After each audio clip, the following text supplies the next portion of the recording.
everyone, how are you all? Hope you all are fine. Welcome to Learning Stone ज्ञान का तूफान। आज हम डिस्कस करेंगे NCERT हिस्ट्री क्लास 7 के लेसन नंबर 4 को, जिसका नाम है मुग़ल 16वीं से 17वीं शताब्दी। मुग़ल वर्ड का जिक्र हमने प्रीवियस लेसन में भी किया था, तो आज उस वर्ड के बारे में हम डिटेल से जानेंगे। क्या थे मुग़ल, कौन थे मुग़ल, क्या था मुग़ल साम्राज्य। ठीक है, तो आइए शुरू करते हैं। मध्यकाल में किसी भी शासक के लिए भारतीय उपमहाद्वीप जैसे बड़े क्षेत्र पर, जहां लोगों एवं संस्कृतियों में इतनी अधिक विविधताएं हों, शासन कर पाना अत्यंत ही कठिन कार्य था। जब भी हम इंडिया की बात करते हैं ना, यहाँ पे अलग अलग रिलीजन के लोग रहते हैं, और ऐसा नहीं है ये चीज़ें हमें आज देखने को मिल रही हैं, हमेशा से ऐसा होता है। अलग अलग कल्चर, अलग अलग लैंग्वेज को बोलने वाले लोग, मतलब सारी चीज़ें ना, मतलब बहुत क्या कह सकते हैं हम, बहुत ज़्यादा डाइवर्सिटी इंडिया के अंदर पाई जाती है। हमेशा से ऐसा ही था। तो पहले क्या होता था ना, अलग अलग लैंग्वेज को बोलने वाले, अलग अलग एथनिसिटी के लोग अलग अलग एरिया में रहते थे, और उसी आधार पे वो अलग अलग इलाके में रूल करते थे। तो अब अभी तक हम देखते आ रहे हैं, जैसे अगर हम बात करते हैं दिल्ली सल्तनत की, प्रीवियस क्लास के अंदर हमने डिस्कस किया था। ठीक है, तो दिल्ली और आज की जो दिल्ली है, ठीक है, नॉर्थ इंडिया में आती है, तो उसके आसपास का जो इलाका था उससे मिलकर पूरी, मतलब आज की जो दिल्ली है उसके अंदर वो इलाका तो आता ही है, साथ ही साथ उसके आसपास का जो क्षेत्र था ना, वो भी दिल्ली सल्तनत के अंदर आता था। लेकिन एक चीज़ जो हमने देखी, जो दिल्ली सल्तनत के रूलर्स थे, उन्होंने नॉर्थ ईस्ट इंडिया जो आज का है वहाँ पे रूल नहीं किया। अगर हम बात करते हैं साउथ इंडिया की, तो दिल्ली सल्तनत के अधिकतर रूलर्स ऐसे थे जो साउथ इंडिया की टेरिटरी पे रूल नहीं कर पाए। ठीक है, तो यहाँ पे मैं आपको जो बताने की कोशिश कर रही हूँ वो ये है कि इतनी सारी डाइवर्सिटीज़ इंडिया में हमें देखने को मिलती हैं। तो उन सारे रूलर, मतलब उन सारे लोगों को एक ही रूलर के द्वारा कंट्रोल कर पाना बहुत मुश्किल था। राजा का अपना अलग एक कल्चर होता है, अलग एक रिलीजन होता है, और बहुत सारे राजा उसी को प्रमोट भी करते हैं। ठीक है, तो इतनी सारी डाइवर्सिटीज़ को एक ही व्यक्ति की छत्र छाया में रख पाना बहुत मुश्किल काम था। ठीक है, जब हम बात करते हैं मुग़ल एम्परर्स की, तो इन्होंने ना भारतीय उपमहाद्वीप को क्या किया था, मतलब भारतीय उपमहाद्वीप को इंटीग्रेट करके यहाँ के रूलर्स ने पूरे इंडिया पे क्या किया था, रूल किया था। एक बहुत बड़ा विशाल साम्राज्य बसाया था। बसाया तो पहले ही से ही था, मतलब उस पर रूल किया था, कहने का मतलब ये है। इससे पहले जब हम एंशिएंट हिस्ट्री में पढ़ते हैं ना, तो अशोका के बारे में हम पढ़ते थे, चंद्रगुप्त मौर्य उनके दादाजी थे, तो उन्होंने भारत को इंटीग्रेट किया था, भारत के बहुत बड़े इलाके पे रूल किया था। तो ऐसे ना भारत की हिस्ट्री में बहुत कम राजा रहे हैं। अगर हम एंशिएंट और मिडाइवल और हिस्ट्री के बारे में पढ़ें, या मॉडर्न हिस्ट्री में भी पढ़ें, कि जो पूरे भारतीय उपमहाद्वीप पे क्या कर रहे थे, रूल कर रहे थे। तो ये एक बैकग्राउंड मैंने आपके लिए तैयार कर दिया है, इसी को बेस बना के हम पढ़ने वाले हैं। अपने पूर्ववर्तियों के विपरीत, यानी इनसे पहले, पूर्व का मतलब होता है पहले, तो मुग़लों से पहले जिन भी रूलर्स ने रूल किया था, उसके विपरीत मुग़लों ने एक साम्राज्य की स्थापना करी। ऑलरेडी मैं आपको बता चुकी हूँ कि जो राज्य होता है, जो किंगडम होता है, वो एक छोटी टेरिटरी होती है। जो साम्राज्य होता है, दैट इज़ एम्पायर, तो वो एक बड़ी टेरिटरी होती है। तो ये जो मुग़ल थे ना, इन्होंने एम्पायर पे रूल किया और वह कार्य पूरा किया जो अब तक केवल छोटी अवधियों के लिए ही संभव जान पड़ता था। बहुत लंबे टाइम तक इन्होंने बहुत बड़ी टेरिटरी पे रूल किया था। ठीक है, नहीं, इससे पहले कुछ छुटपुट राजा होते थे, वो छोटे छोटे इलाकों पे रूल किया करते थे। 16वीं सदी के उत्तरार्ध से इन्होंने दिल्ली और आगरा से अपने राज्य का विस्तार शुरू करा, मतलब एक्सपेंशन स्टार्ट करा था दिल्ली और आगरा से। फॉर एग्जाम्पल, यहाँ है दिल्ली, यहाँ है दिल्ली और यहाँ है आगरा। ठीक है, तो इसको ना इधर इधर एक्सपेंड करते जा रही थी ये, समझ रहे हो आप, ऐसे। इसका एक्सपेंशन चल रहा था, और उसकी शुरुआत कहाँ से होती है? दिल्ली और आगरा से, राइट। और 17वीं शताब्दी में लगभग संपूर्ण उपमहाद्वीप पर अधिकार प्राप्त कर लिया। उन्होंने प्रशासन के ढांचे तथा शासन संबंधी जो विचार लागू किए वो उनके राज्य के पतन के बाद भी टिके रहे। मतलब उन्होंने कुछ पॉलिसीज़ बनाई थी, कुछ एडमिनिस्ट्रेशन से संबंधित कुछ नियम कानून बनाए थे। तो जब मुगलों का पतन हो गया ना, तो उसके बाद भी वो प्रचलन में रहे, क्योंकि इतनी स्ट्रॉन्ग, इतनी मजबूत उनकी व्यवस्था थी। यह एक ऐसी राजनीतिक धरोहर थी जिसके प्रभाव से उपमहाद्वीप में उनके पश्चात आने वाले शासक अपने आप को अछूता ना रख सके। आज भारत के प्रधानमंत्री स्वतंत्रता दिवस पर मुगल शासकों के निवास स्थान दिल्ली के लाल किले की प्राचीर से राष्ट्र को संबोधित करते हैं। आज हम देखते हैं कि हमारे इंडिपेंडेंस डे पे भारत का झंडा फहराया जाता है। कहाँ से फहराया जाता है? लाल किले से। भारत के प्रधानमंत्री पूरे देश को संबोधित करते हैं लाल किले से। तो आपको क्या पता है, ये जो लाल किला है ना, यहाँ पे जो मुगल एम्परर्स थे ना, वो रहते थे, ये उनका निवास स्थान था। ठीक है, you can see in this image, ये लाल किला है, ये इसकी प्राचीर है यानी इसकी दीवार है।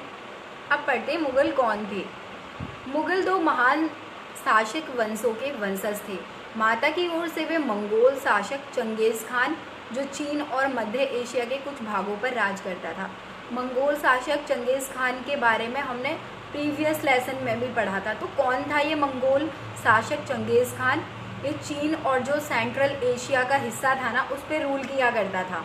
तो ये माता की तरफ से तो उनके उत्तराधिकारी थे। पिता की ओर से वे ईरान, इराक एवं वर्तमान तुर्की का शासक था तैमूर। एक राजा था, एक शासक था तैमूर, जो ईरान, इराक और आज का जो टर्की या फिर तुर्की है उस पर रूल किया करता था, जिसकी मृत्यु 1404 में हुई। उसके वंशज थे। सिंपली शब्दों में मैं बताती हूँ आपको कि जो इनकी मदर थी ना, वो चंगेज़ खां की फैमिली से संबंधित थी, और जो इनके फादर थे वो तैमूर के वंशज थे, तैमूर की फैमिली से आते थे। ठीक है, परंतु मुगल अपने को मुगल या मंगोल कहलवाना पसंद नहीं करते थे। ऐसा इसलिए था क्योंकि चंगेज़ खान से जुड़ी स्मृतियाँ सैकड़ों व्यक्तियों के नरसंहार से संबंधित थी। जब चंगेज़ खान ने रूल किया था ना, तो उसने बहुत सारे लोगों को मारा था, बहुत सारे लोगों को नरसंहार किया था। हम भारत में उनको मुगल बोल देते हैं, मंगोल बोल देते हैं, लेकिन ये एक इंटरेस्टिंग फैक्ट है कि ये जो लोग थे ना, अपने आप को मुगल या मंगोल कहलवाना बिल्कुल भी पसंद नहीं करते थे। ठीक है, क्योंकि यही रीज़न था कि उनकी जो मदर की तरफ से जो चंगेज़ खान थे, लोगों के मन में ना उसकी इमेज बिल्कुल भी अच्छी नहीं थी, क्योंकि उसने बहुत बड़ा नरसंहार कराया था, लोगों की हत्या कराई थी और बहुत सारी चीज़ें। यही स्मृतियाँ मुगलों के प्रतियोगी उज़्बेकों से भी संबंधित थी। दूसरी तरफ मुगल तैमूर के वंशज होने पर गर्व का अनुभव करते थे, ज़्यादा इसलिए क्योंकि उनके इस महान पूर्वज ने 1398 पर दिल्ली पर कब्जा कर लिया था। ये जो उनके पूर्वज थे, जो तैमूर था, उसका वंशज होने पर ये अपने आप को गर्व से महसूस करते थे कि भाई हमारी जो हिस्ट्री है बहुत अच्छी है। ऐसा इसलिए भी था क्योंकि तैमूर ने 1398 पे दिल्ली पे कब्जा कर लिया था, और इस तरीके से उन्होंने दिल्ली पे रूल किया था मुगलों ने। ठीक है, उन्होंने अपनी वंशावली क्या होती है अभी मैं आपको आगे दिखाऊंगी। प्रत्येक मुगल शासक ने तैमूर के साथ अपना चित्र बनवाया। एक रूलर है ये, उसके 2 बेटे हैं, अब इसके 4 बेटे हैं। ऐसे ही हम अज्यूम कर लेते हैं, ज़रूरी नहीं है 4 ही बेटे हों या 2 ही बेटे हों। ठीक है, इसके 3 बेटे हैं, अब इसके 2 बेटे हैं, इसका 1 बेटा है, इसके 3 बेटे हैं, इसके 2 बेटे हैं, इसका 1 बेटा है, इसके 4 बेटे हैं, इसके 2 बेटे हैं। तो इस तरीके से ना ये एक वंश चला हुआ आ रहा है, तो इसको ही हम वंशावली भी बोलते हैं। तो ये जो मुग़ल एम्परर्स थे ना, इन्होंने तैमूर का जो मतलब वंशावली थी ना, उसके जितने भी बेटे थे, बेटों के बेटे थे, बेटों के बेटे थे, तो हर एक के साथ ना अपना चित्र बना के अपना रिलेशन बताने की कोशिश करिए कि हम इस फैमिली से क्या करते हैं, बिलोंग करते हैं। ठीक है, मुग़ल सैन्य अभियान क्या थे ये? सी यहाँ पे एक इमेज है, यहाँ पे आपको दिखाया गया है मुग़ल फ़ौज अभियान पे। पता है आपको, कभी कभी ना हमें बहुत ज़्यादा रिटर्न रिकॉर्ड्स नहीं मिलते, हमें कुछ कुछ चित्र भी मिलते हैं, तो उसके आधार पे भी हम ना हिस्ट्री के बारे में बहुत कुछ जान सकते हैं। आप यहाँ पे देख सकते हो इस चित्र को, ये मुग़ल सेना है। इस चित्र को देख के आपको क्या समझ में आ रहा है? 1 मिनट के लिए ज़रा सोचो, इस चित्र को ध्यान से देखो और मुग़ल सेना के बारे में कुछ सोचो, क्या चीज़ें इस चित्र से हमारे सामने आ रही हैं। मैं बताती हूँ आपको, आप आई होप कि आपको समझ में भी आ गया होगा। पहला, मुग़ल सेना में हाथियों का प्रयोग किया जाता, मुग़ल सेना में घोड़ों का इस्तेमाल भी किया जाता था, साथ ही साथ पैदल यात्री भी होते थे सैनिक के रूप में। तो यहाँ से हमें उनकी सेना के बारे में भी जानकारी मिलती है, ठीक है। प्रथम मुग़ल शासक बाबर था। कौन था भारत में जिसने रूल किया था? पहला मुग़ल शासक बाबर था। कब से कब तक रूल किया था? 1526 से 1530 तक। इसके बारे में बताया जा रहा है कि जब 1494 में फरगना राज्य का उत्तराधिकार प्राप्त किया तो उसकी उम्र केवल 12 वर्ष की थी, यानी इसके फादर की डेथ हो गई होगी। उसके बाद हम पहले से देखते आ रहे हैं कि राजा का बेटा राजा बनेगा, फिर उसका बेटा राजा बनेगा। तो इसको ना उत्तराधिकार में मिला था फरगना राज्य, ठीक है। और जब इसको वो राज्य मिला था तो वो 12 साल की इसकी जो एज थी वो थी। मंगोलों की दूसरी शाखा उज्बेक के आक्रमण के कारण उसने अपनी पैतृक गद्दी छोड़नी पड़ी। मतलब उज्बेकों ने उसकी इस टेरिटरी पे आक्रमण किया होगा, वो हार गया होगा और इस कारण से उसको अपनी जो गद्दी थी, पैतृक गद्दी थी, यानी जो पिता से उत्तराधिकार के रूप में उसको प्राप्त हुई थी, वो छोड़नी पड़ी। अब वो हार जाएगा तो ऑब्वियसली ना, जो हार जाते हैं तो उनको जो जीता हुआ राजा होता है उसकी अधीनता स्वीकार करनी पड़ती है या कुछ भी उसकी कंडीशंस को मानना होता है। तो इस तरीके से उसने अपनी गद्दी छोड़ दी। अनेक वर्षों तक भटकने के बाद उसने 1504 में काबुल पर कब्जा कर लिया। बहुत साल तक भटका, अपनी सेना तैयार करी, अपनी फैमिली के साथ इधर उधर भटका। तो 1504 में एक समय आया जब उसने काबुल पर कब्जा कर लिया। उसने 1526 में दिल्ली के सुल्तान इब्राहिम लोदी को पानीपत में हराया था। पानीपत के युद्ध के बारे में आपने ज़रूर सुना होगा। तो 1504 में तो उसने काबुल पे कब्जा कर लिया, तो वहाँ से रिसोर्स मिली, वहाँ से सेना को मजबूत किया। तो 1526 जब तक आई तो उसने दिल्ली का सुल्तान था इब्राहिम लोदी, उसको हरा दिया था पानीपत के युद्ध में। और इस तरीके से उसने दिल्ली की जो टेरिटरी थी उस पर भी कंट्रोल कर लिया था।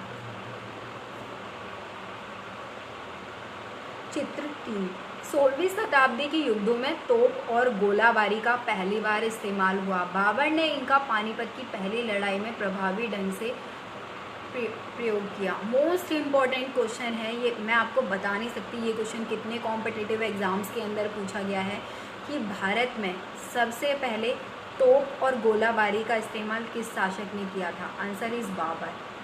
कब किया था? पानीपत की पहली लड़ाई में किया था, ठीक है। ये मोस्ट इम्पॉर्टेंट क्वेश्चन है। अगर आप बुक लेकर बैठे हैं तो आप अपनी बुक में इसको इम्पॉर्टेंट नोट डाल के नोट कर लेंगे, मतलब मार्क कर लेंगे जैसे भी आप करते हैं। और अगर आप बुक लेकर नहीं बैठे हैं और आप किसी भी कॉम्पिटिटिव एग्ज़ाम्स की तैयारी कर रहे हैं जिसके अंदर एनसीईआरटी का पोर्शन आता है, चाहे वो टीचिंग एग्ज़ाम्स हो या कोई भी एग्ज़ाम हो, है ना, तो ये एक बहुत इम्पॉर्टेंट क्वेश्चन इस लेसन से बनता है। तो आप बाद में भी इसको अंडरलाइन कर सकते हैं, ठीक है। सजेस्ट तो मैं यही करूँगी कि जब आप मेरी वीडियो को देखें तो मतलब एक बारी वीडियो देखने के बाद आप चैप्टर को रीड ज़रूर करें। इससे क्या होगा, मैं जो आपको समझा रही हूँ वो आपको खुद से आपकी अंडरस्टैंडिंग बनेगी, आपका खुद से पॉइंट ऑफ व्यू डेवलप होगा चैप्टर को लेके, ठीक है। और अगर कुछ कन्फ्यूज़न आपके सामने आती है तो आप वो मेरे से कमेंट सेक्शन में पूछ भी सकते हैं, तो इससे आपके डाउट्स भी क्लियर हो जाएंगे और रिवीजन करने में भी आसानी होगी, ठीक है। तो इतनी देर से ना हम भारतीय उपमहाद्वीप के बारे में पढ़ रहे हैं। तो ये भारतीय उपमहाद्वीप, यहाँ पे आज की जो इंडिया है ना उसका इलाका तो आता ही आता है, उसके अलावा पाकिस्तान और ये अफ़गानिस्तान का कुछ इलाका था इधर, ठीक है। तो ये टेरिटरीज़ भी भारतीय उपमहाद्वीप के अंदर ही आती थी, समझ रहे हो आप, ये चीज़ें थी कुछ। और ये जो आप यहाँ पे देख रहे हैं ना, ये जो हाईलाइट कलर से जो टेरिटरी हाईलाइट हो रखी है, ये वो इलाका है जहाँ पे अकबर ने रूल किया था। ठीक है, दिल्ली सल्तनत की बात करें तो वो कुछ इतने से इलाके पे रूल करते थे। अब हम देख रहे हैं कि उसने चारों तरफ एक्सपेंड करा है।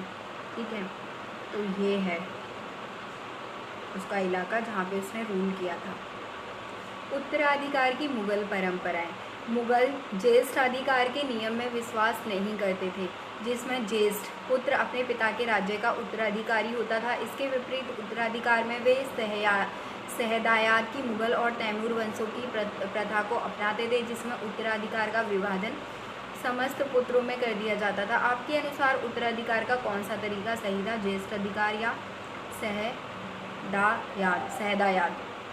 बेसिकली आपको यहाँ पे बताया क्या जा रहा है कि जो मुगल परंपराएं थी ना, उसमें टेरिटरी को, मैंने आपको बताया राजा का बेटा राजा बनता था, तो अगर हम हमारे यहाँ की बात करें ना, तो ऐसा होता था कि जो सबसे बड़ा पुत्र होता था ना राजा का, उसको राजा घोषित कर दिया जाता था। लेकिन मुगलों में ऐसा नहीं था। एक एग्जांपल देती हूँ, जैसे ना जब हम राजा दशरथ की बात करते हैं, आपने भगवान राम के बारे में पढ़ा होगा, है ना, तो उनको ना वनवास जाना पड़ा था, वो एक अलग चीज़ है ना।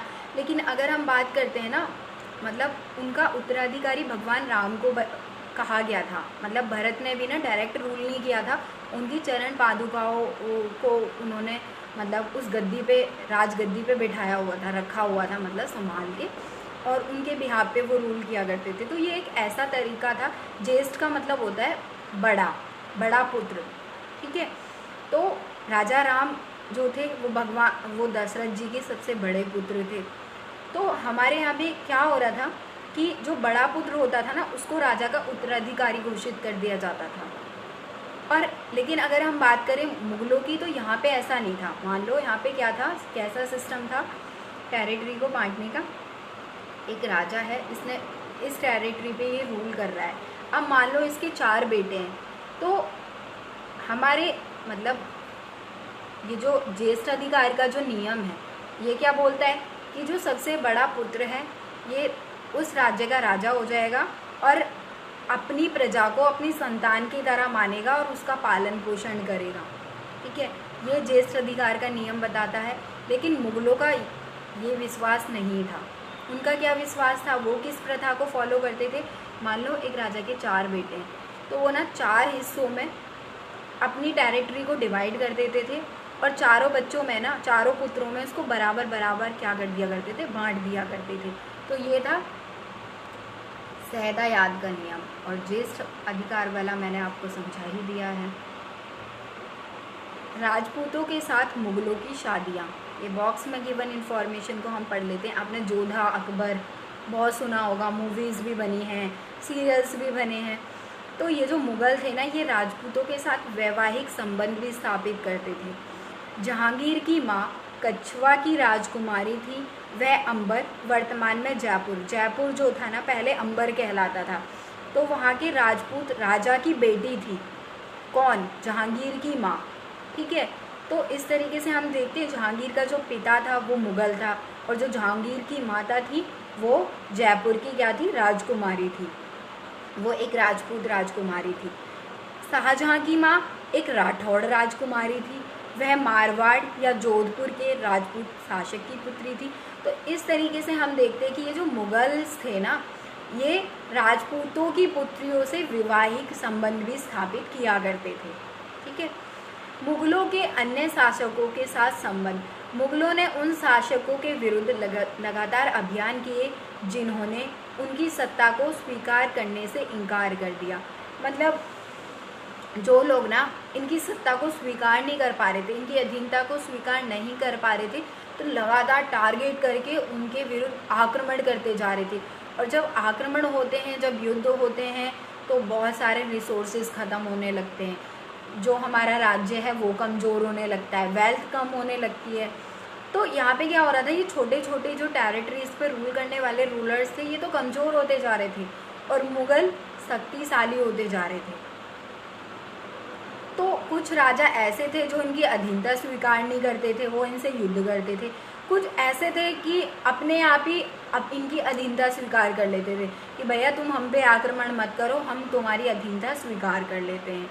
और राजपूत इसका एक अच्छा उदाहरण है। अनेकों ने मुगल घराने में अपनी पुत्रियों के विवाह करके उच्च पद प्राप्त किए, मतलब रिश्तेदारियां बनाने लगे, अपनी बेटियों का मुगलों से विवाह कर दिया, तो इस तरीके से रिश्तेदारियां हुई और इस तरीके से उनको उच्च पद मुगलों ने अपने एम्पायर में दिए। ठीक है, परंतु कईयों ने इसका विरोध भी किया था। मेवाड़ के सिसोदिया राजपूत लंबे समय तक मुगलों की सत्ता को स्वीकार करने से इनकार करते रहे।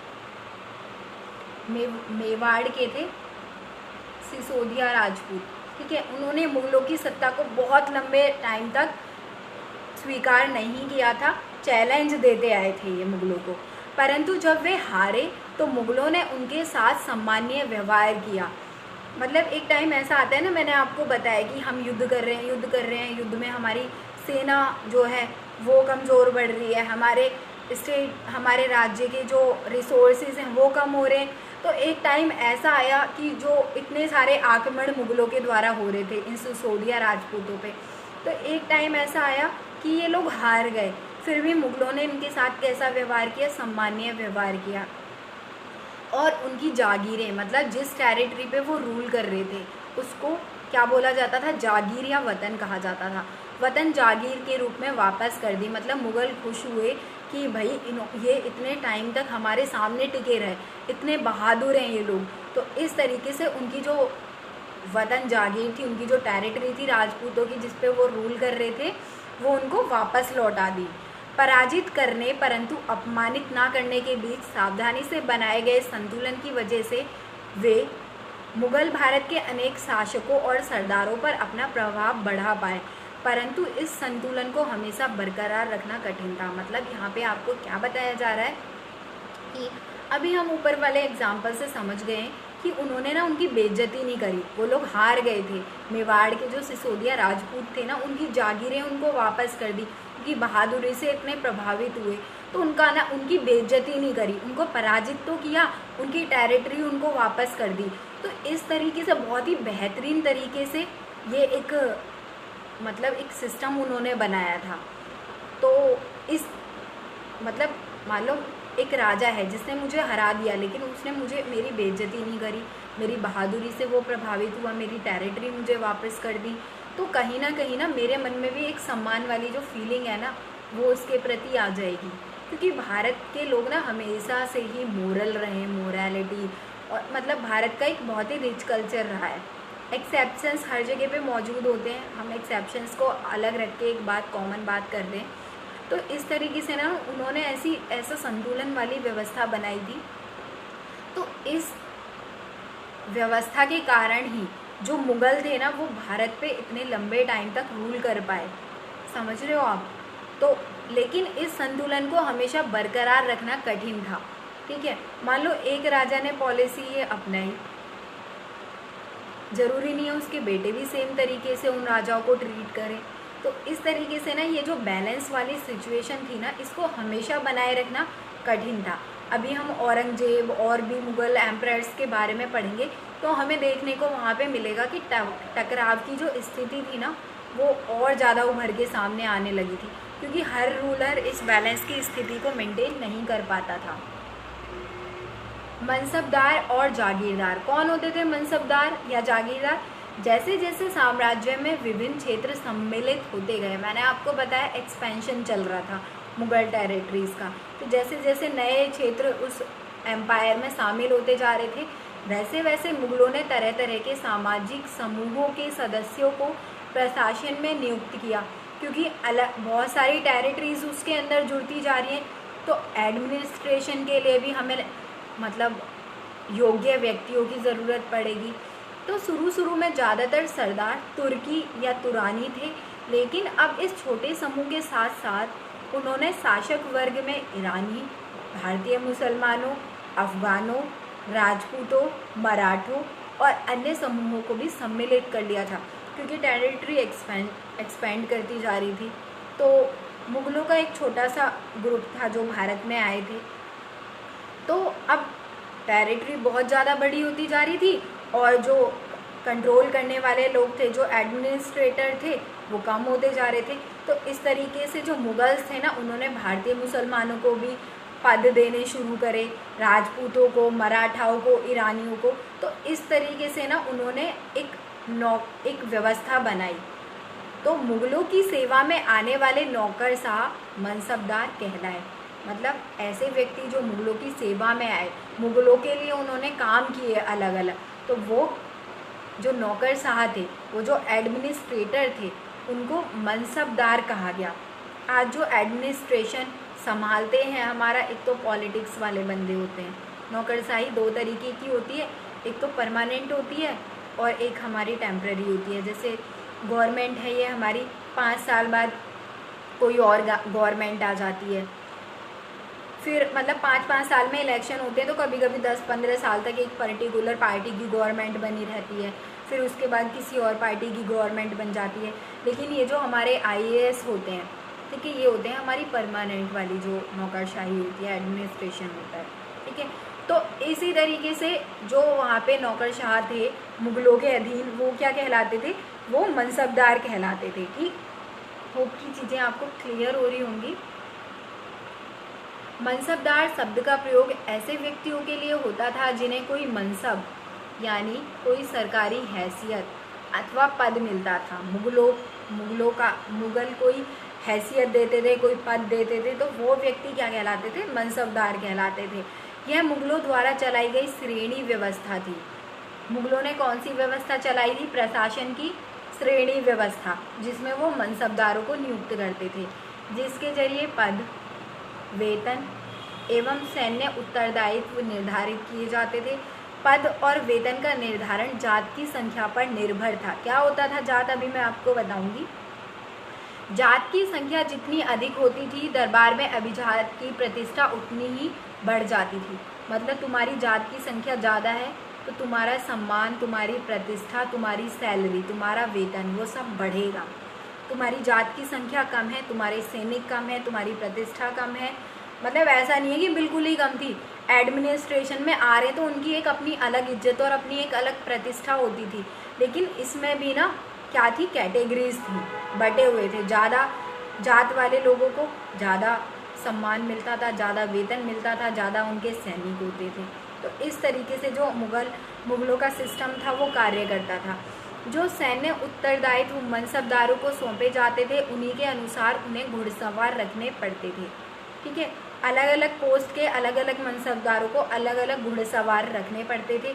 मतलब कोई 500 रखता था, कोई 1000 रखता था, कोई 2000 रखता था। तो इसकी जो संख्या थी ना, उनके पदों के ऊपर ये डिपेंड करती थी। जात की श्रेणियाँ, 5000 जात वाले अभिजातों का 1000 जात वाले अभिजातों से स्थान जो था वो ऊंचा था। ऑब्वियसली हमने अभी पढ़ाई है, होगा ही। अकबर के शासनकाल में 29 ऐसे मनसबदार थे जो 5000 जात की पदवी के थे। मतलब 29 मनसबदार ऐसे थे जिनकी जो पदवी थी, जिनका जो ओहदा था वो 5000 जात का था। औरंगजेब के शासनकाल तक ऐसे मनसबदारों की संख्या 79 हो गई। क्या इसका अर्थ यह हुआ कि राज्य का खर्चा बढ़ गया, राज्य की टेरिटरीज एक्सपेंड कर रही थी। मनसबदार अपने सवारों को निरीक्षण के लिए लाते थे। मतलब उनका एक तरीके से टेस्ट वगैरह होता था, जांच होती थी उनकी। वे अपने सैनिकों के घोड़े को दगवाते थे एवं सैनिकों का पंजीकरण यानी रजिस्ट्रेशन करवाते थे। घोड़ों को दगवाते थे यानी उनकी आइडेंटिटी के रूप में कुछ छाप उन पे लगवा दी जाती थी। इन कार्यवाहियों के बाद ही उन्हें सैनिकों को वेतन देने के लिए धन मिलता था। सैनिकों का प्रॉपर रजिस्ट्रेशन होता था कि भाई तुम्हारे अंडर कितने सैनिक हैं। घोड़ों को दगवाते थे तो पता चल जाता था कि कितने घोड़े दागे गए हैं, कितने घोड़े हैं तुम्हारे अंडर। तो इस तरीके से जो मुग़ल एम्परर होते थे ना, वो उनको धन अलॉट करते थे सैलरी के रूप में कि भाई तुम्हारे पास 200 घोड़े हैं, 500 सैनिक हैं, तो तुम्हें तुम्हारे सैनिकों को देने के लिए उतना ही धन मिलता था, उतना ही वेतन मिलता था। तो इस तरीके से एक सिस्टम काम करता था। मनसबदार अपना वेतन राजस्व एकत्रित करने वाली भूमि के रूप में पाते थे, जिन्हें जागीर कहते थे। अभी हमने देखा एक जागीर पे वतन जागीर होती थी जिस पे वो रूल करते थे, तो वहाँ से जो टैक्स कलेक्ट करते थे ना, वहाँ की जो भूमि होती थी उस भूमि से जो टैक्स कलेक्ट करते थे, ये उनका सोर्स ऑफ इनकम होता था या एक तरीके से सैलरी होती थी मनसबदारों की। समझ रहे हो आप? जो तकरीबन इक्ताओं के समान थी, परंतु मनसबदार मुफ्तियों से, इक्तेदार और मुफ्ती हमने पढ़ा एक ही टर्म है जो दिल्ली सल्तनत में होते थे। यहाँ पे उनको मनसबदार कहा जाने लगा। अपने जागीरों पर नहीं रहते थे और ना ही उन पर प्रशासन करते थे। मतलब मुफ्ती जो थे वो अपनी जागीरों पे रहते थे और उन पर प्रशासन करते थे, लेकिन जो मनसबदार थे वो मुफ्तियों से भिन्न अपनी जागीरों पर नहीं रहते थे और ना ही उन पर प्रशासन करते थे। तो मैं समझाती हूँ कैसे। मान लो अकबर ने ना इस व्यक्ति को मनसबदार नियुक्त कर दिया, तो जहाँ का ये मूल निवासी है ना, ये उसको वहाँ का मनसबदार नियुक्त नहीं करेगा, ये किसी और टेरिटरी का, किसी और इलाके का मनसबदार नियुक्त कर देगा। तो ये ना जहाँ के मनसबदार होते थे ना, वहाँ पे रहते नहीं थे ये, लेकिन वहाँ पे प्रशासन करते थे वहाँ। ठीक है, उनके पास अपनी जागीरों से केवल राजस्व एकत्रित करने का अधिकार था। ये मतलब तुम यहाँ से टैक्स कलेक्ट कर सकते हो, तुम्हारे पास ये अथॉरिटी है, बाकी तुम्हें रहना नहीं है यहाँ पे। यह राजस्व उनके नौकर उनके लिए एकत्रित करते थे। अब भाई मनसबदार है, बड़ी पोस्ट है, तो वो ना अपने अंडर नौकरों को रखते थे और नौकर वो टैक्स कलेक्ट करते थे और वो ये देखते थे कि भाई सही से टैक्स कलेक्ट करा है नहीं करा, और रिकॉर्ड्स वगैरह देखते थे, जबकि वे स्वयं देश के किसी अन्य भाग में सेवारत रहते थे। तो इस तरीके से मुग़ल जो साम्राज्य था उसमें प्रशासन चलता था। उनके पास अपनी जागीरों से केवल, ये तो हमने पढ़ ही लिया। अकबर की शासनकाल में इन जागीरों का सावधानीपूर्वक आकलन किया जाता था ताकि इनका राजस्व मनसबदार के वेतन के तकरीबन बराबर रहे। मतलब जो उसका वेतन है और जो वो टैक्स कलेक्ट कर रहा है वो बराबर रहे। मतलब मुग़ल एम्परर ने बोल दिया कि भैया तुम्हारा जो वेतन है इतना रहेगा, तो जो तुम्हारी टेरिटरी है ना, वहाँ से उसके लगभग उसके आसपास ही टैक्स वसूल करना। मतलब तुम्हारे पास, तुम कहीं के मनसबदार हो और मुग़ल एम्परर ने तुम्हारा वेतन बोल दिया कि भाई तुम्हें इतना वेतन मिलेगा, तो तुम्हारी टेरिटरी से उतना तुम्हें टैक्स के रूप में मिल रहा है। ठीक है, तो इस चीज़ को इंश्योर किया जाता था कि वो बराबर रहे, ना तो कम रहे ना बहुत ज़्यादा रहे। अब प्राप्त राजस्व मनसबदार के वेतन से बहुत कम था। औरंगजेब के शासनकाल की अगर बात करें तो जो मनसबदार थे ना, उनको जो राजस्व मिल रहा था उनके वेतन से बहुत कम था। मनसबदारों की संख्या में भी अत्यधिक वृद्धि हुई, जिसके कारण उन्हें जागीर मिलने से पहले एक लंबा इंतजार करना पड़ता था। मतलब क्या हो रहा था, अब मनसबदारों की संख्या बढ़ती जा रही थी, तो उन जैसे वेटिंग लाइन में जब बहुत, जैसे हम हॉस्पिटल जाते हैं फॉर एग्जांपल, मतलब ये यहाँ से लिंक तो नहीं कर रहा बट मैं आपको समझाना चाहती हूँ, तो पेशेंट बहुत ज़्यादा होते हैं तो हमें लाइन में भी लगना पड़ता है, हमें कभी कभी वेट भी करना पड़ता है। तो जब मनसबदार बहुत ज़्यादा थे ना, तो उनको वेट करना पड़ता था कि उनको कौन सी टेरिटरी अलॉट हो रही है, कौन सी जागीर अलॉट हो रही है। ठीक है, तो इस तरीके से था। इन सभी कारणों से जागीरदारों की संख्या में कमी हो गई। मतलब उनको वेट करना पड़ रहा था। अब बहुत कभी कभी तो होता था वेट हमें बहुत कम करना पड़ता है, हमें मिल जाता है, लेकिन कभी कभी बहुत लंबे समय तक उनको वेट करना पड़ता था। तो इतने समय में वो अपना खर्चा कहाँ करें, मतलब अपना खर्चा कहाँ से चलाएंगे, अपनी ज़रूरतें कहाँ से पूरी करेंगे। तो इस तरीके से ना अब लोगों में ना मनसबदार बनने का जो ट्रेंड था ना, वो धीरे धीरे कम भी होता जा रहा था कहीं ना कहीं। तो मनसबदारों की जो संख्या थी, जागीरों की जो संख्या थी, वो कम होती जा रही थी। मतलब मनसबदारों की संख्या तो बढ़ रही थी लेकिन जागीरों की संख्या कम होती जा रही थी। क्योंकि देखो ऐसे समझ में आएगा, कंफ्यूज मत होना। मान लो इतनी सारी जागीर हैं, ठीक है, अब मनसबदार हैं इससे बहुत ज़्यादा, तो एक को ये मिल गया, एक मनसबदार को ये मिल गया, एक जागीर ये मिल गई, एक को ये मिल गया, एक को ये मिल गया, एक को ये मिल गया, एक को ये मिल गया, इस तरीके से मिल गया। अब कम से कम 20-25, एक छोटा सा ही एग्जांपल लेते हैं, 25 जागीरदार ऐसे थे जिनको मिला नहीं, जिनको जागीर मिली नहीं। ठीक है, तो अब क्या हो रहा है, जो मनसबदार हैं इनकी संख्या में तो वृद्धि हो रही है, लेकिन जो जागीर थी वो तो फिक्स होगी, जो लैंड होगी वो तो फिक्स होगी ना। एक तरीके से टेरिटरी बढ़ तो रही थी, लेकिन वो कितने, एक उसकी भी तो एक सीमा होती है ना राजा की, राज्यों को जीतने की। तो इस तरीके से क्या हो रहा था, जागीरें तो लिमिटेड थी, लेकिन मनसबदारों की संख्या क्या थी, वो बढ़ती जा रही थी। होप कि अब यहाँ पे आपको कंफ्यूजन नहीं होगी। तो अब क्या हो रहा था, जागीरदार जागीर रहने पर ये कोशिश करते थे कि वे जितना राजस्व वसूल कर सकें कर लें, क्योंकि पता है अगर नेक्स्ट टाइम किसी और को ये जागीर दे दी राजा ने, तो हो सकता है उनको वेट करना पड़ जाए, उनको वेटिंग में, समझ रहे हो ना आप, उनको वेटिंग लाइन में मतलब वेट करना पड़ जाए एक तरीके से। तो अब वो क्या सोचते थे कि भाई हम जितना राजस्व, जितना ज़्यादा टैक्स वसूल कर सकते हैं ना वो कर लें, ताकि फ्यूचर में अगर हमें कोई जागीर अलॉट नहीं हुई तो हम अपने खर्चे चला सकें। तो अपने शासनकाल के अंतिम वर्षों में औरंगजेब इन परिवर्तनों पर नियंत्रण नहीं रख पाया, इस कारण किसानों को अत्यधिक मुसीबतों का सामना करना पड़ा। अब क्या हो रहा था, पहले से कंट्रोल तो हो रहा था, लेकिन औरंगजेब का जब लास्ट टाइम चल रहा था, उसका बुढ़ापा आ रहा था, तो वो कंट्रोल नहीं कर पा रहा था इन सारी चीज़ों को। और जो मनसबदार थे ना, वो टैक्स बढ़ाते ही जा रहे थे, क्योंकि उनको तो ये लग रहा था ना कि भाई फ्यूचर में हम अपने फ्यूचर के लिए भी जितना ज़्यादा धन है वो इकट्ठा कर सकें। तो अब क्या हो रहा था, इससे किसानों की हालत ख़राब होती जा रही थी। किसानों का जो प्रोडक्शन था वो लिमिटेड था, टैक्स बढ़ता जा रहा है, तो उनको मुसीबतों का तो सामना करना ही पड़ेगा, है ना, क्योंकि जो ज़्यादातर हिस्सा था वो मनसबदार टैक्स के रूप में उनसे ले लिया करते थे। तो इस तरीके से मुग़ल एम्पायर जो था वो, उसका जो सिस्टम था वो काम कर रहा था। अगली वीडियो में हम इसी चैप्टर के सेकंड पार्ट को डिस्कस करेंगे, ठीक है। तो तब तक आप चैप्टर को आगे अगर आप पढ़ना चाहते हो तो पढ़ सकते हो, और जितना मैंने आपको पढ़ाया उतना तो आपको पढ़ना ही पढ़ना है, ठीक है।